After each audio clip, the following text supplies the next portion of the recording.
आपने हाल ही में social media के जरिए बैंक कर्मचारियों की कई वीडियोस देखी होंगी, जिसमें अक्सर बैंक कर्मचारी काम के भारी दबाव और खराब वर्क कल्चर की बात करते हुए नजर आते हैं। ऐसे कई कर्मचारी हैं जिन्होंने काम के प्रेशर के चलते अपनी नौकरियां तक छोड़ी हैं, लेकिन हद तो तब हो गई जब एक कर्मचारी ने इस वजह से अपनी जान तक दे डाली। ऐसे में इंसिडेंट्स दिखाते हैं कि बैंकों में काम करने वाले कर्मचारी कितने तनावग्रस्त हैं और भारी प्रेशर में काम करने को मजबूर हैं। लेकिन अब इस बढ़ती समस्या को देखते हुए फाइनेंस मिनिस्ट्री ने बैंकिंग सेक्टर के लिए एक ठोस कदम उठाया है, जिससे इन हालातों पर काबू पाने में सफलता मिल सके। क्या है ये कदम और इससे आने वाले समय में बैंकिंग सेक्टर में काम करने वाले कर्मचारियों पर क्या असर होगा, आइए जानते हैं इस वीडियो में। आज के समय में ये एक बहुत ही महत्वपूर्ण लेकिन अक्सर अनदेखा रहने वाला टॉपिक है। बैंकिंग सेक्टर में कर्मचारियों में तनाव की समस्या बेहद ही आम होती जा रही है, जिसकी वजह से बैंकिंग सेक्टर में काम करने वालों की तादाद भी कम होती जा रही है। सेल्स टारगेट, 9 से 10 घंटे काम, इलेक्शन के समय एक्स्ट्रा ड्यूटी और फिर अन्य इमरजेंसी काम, ऐसे माहौल में तनाव होना लाजमी है। अब इस समस्या को सीधे फाइनेंस मिनिस्ट्री ने उठाया है।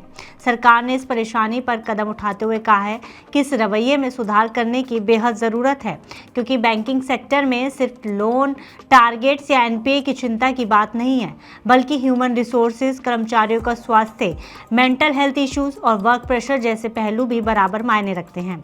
क्योंकि जो बैंकिंग सेक्टर है वो हमारे देश के लिए एक बेहद ही महत्वपूर्ण स्तंभ है, इसलिए इस पर काबू करने की बेहद ज़रूरत है। भारत के पब्लिक सेक्टर के बैंक्स में काम करने वाले कर्मचारी अत्यधिक कार्यभार, अनएक्सपेक्टेड टारगेट्स, कर्मचारियों की कमी और गैर बैंकिंग कामों जैसी चुनौतियों से रोज दो चार हो रहे हैं, जिसका परिणाम कर्मचारियों में बढ़ता तनाव, थकान, वर्क लाइफ बैलेंस का खराब होना और साइकोलॉजी अनहेल्दी इन्वायरमेंट।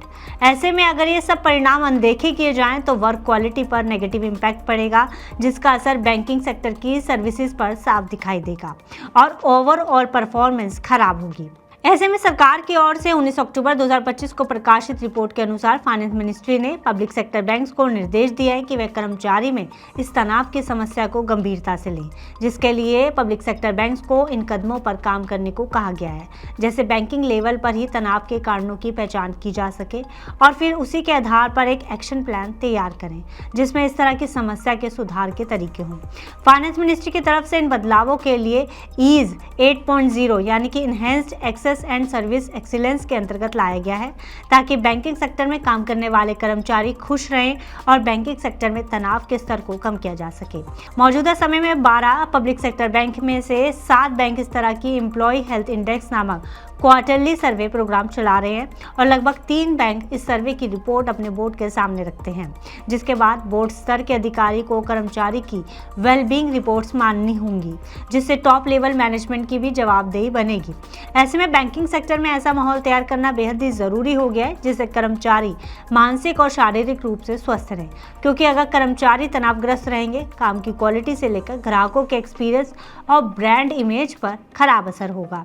ऐसे में सरकार की तरफ से उठाया गया ये कदम ये संकेत देता है कि वित्त मंत्रालय कर्मचारी वेलफेयर को लेकर एक समस्या की तरह नहीं, बल्कि बैंकिंग सुधार का मूल हिस्सा बना रहा है।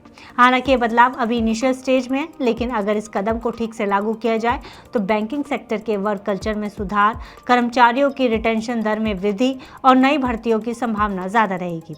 अगर फाइनेंस मिनिस्ट्री की तरफ से बताए गए ये बदलाव लागू होते हैं तो बैंकिंग सेक्टर में काम करने वाले कर्मचारियों को सीधे तौर पर फायदा होगा, उनकी वर्क लाइफ बैलेंस रहेगी, काम का कम दबाव होगा और उनकी मेंटल हेल्थ भी ठीक रहेगी। हालांकि इसके लिए मॉनिटरिंग मैकेनिज्म, रिपोर्टिंग और बोर्ड लेवल जिम्मेदारी, भारी ऑडिट जैसा जरूरी सिस्टम तैयार करना जरूरी है।